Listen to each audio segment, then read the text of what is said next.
અષાઢ સુદ 11ના પાવન પર્વે આજે ભગવાન વિઠ્ઠલનાથજી વાજતે ગાજતે વડોદરાના રાજમાર્ગો પર નગર યાત્રાએ નીકળ્યા હતા.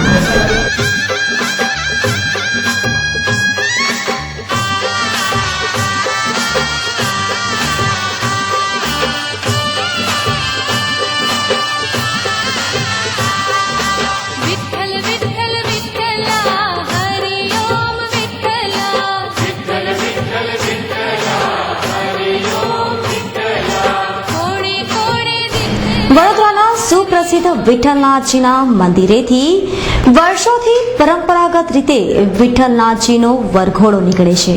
આજે વહેલી સવારે ઐતિહાસિક વિઠ્ઠલનાથજીના મંદિરે મહારાજા રણજીતસિંહ ગાયકવાડ, શુભાંગીની ગાયકવાડ, મેયર ડોક્ટર જ્યોતિબેન પંડ્યા, ધારાસભ્ય ભૂપેન્દ્ર લાખાવાલા સહિત અગ્રણી મહાનુભાવોની હાજરીમાં આરતી કરવામાં આવી હતી.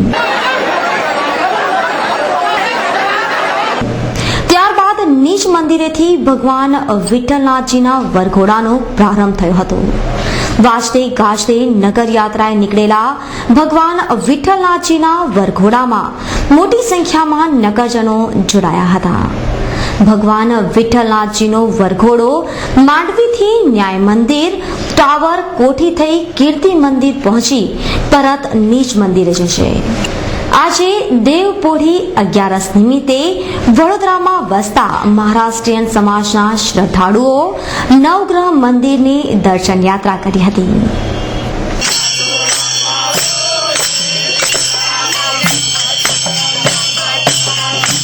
ચતુર્માસના પ્રારંભ સાથે જ ચતુર્માસ સમારોહ સમિતિ દ્વારા 2 મહિનાના ધાર્મિક કાર્યક્રમોનું ભવ્ય આયોજન કરવામાં આવ્યું છે.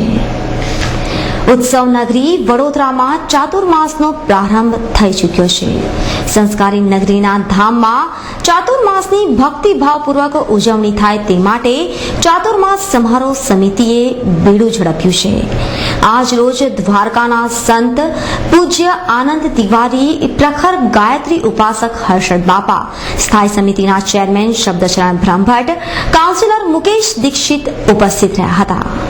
આગામી 15 જુલાઈથી 12 સપ્ટેમ્બર દરમિયાન જગતગુરુ શંકરાચાર્યની નિશ્રામાં વિવિધ ધાર્મિક કાર્યક્રમો થશે, જેમાં રામાયણ, ભાગવત સહિત પારાયણનું પણ આયોજન કરવામાં આવ્યું છે.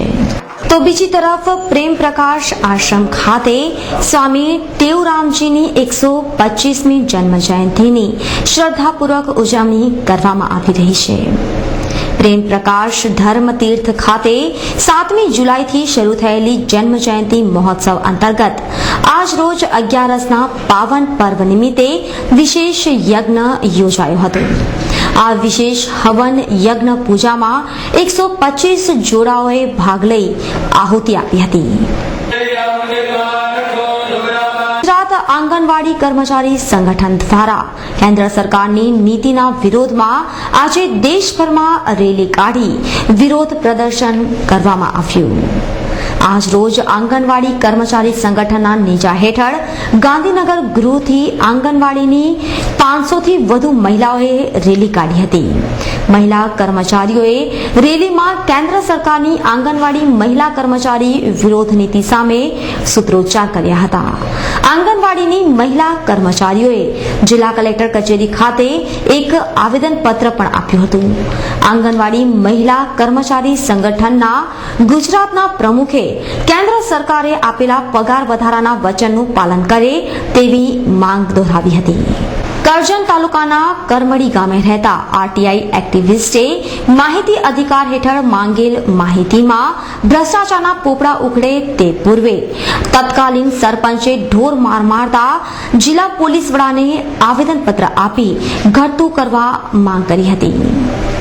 કેન્દ્ર સરકારના માહિતી અધિકાર હેઠળ કરજણ તાલુકાના કરમડી ગામના મિસ્ત્રી સંજયભાઈએ વિવિધ માહિતીઓ માંગી હતી.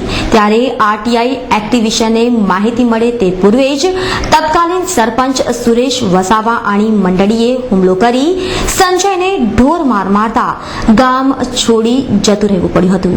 ત્યારે આજ રોજ જિલ્લા પોલીસ વડાને આવેદનપત્ર સુપ્રત કરી માથાભારે તત્વો સામે સખત કાર્યવાહી કરવા માંગ કરી હતી. વડોદરા શહેરમાં સતત વરસી રહેલા વરસાદથી સર્વત્ર ટાઢક પ્રસરી ગઈ છે.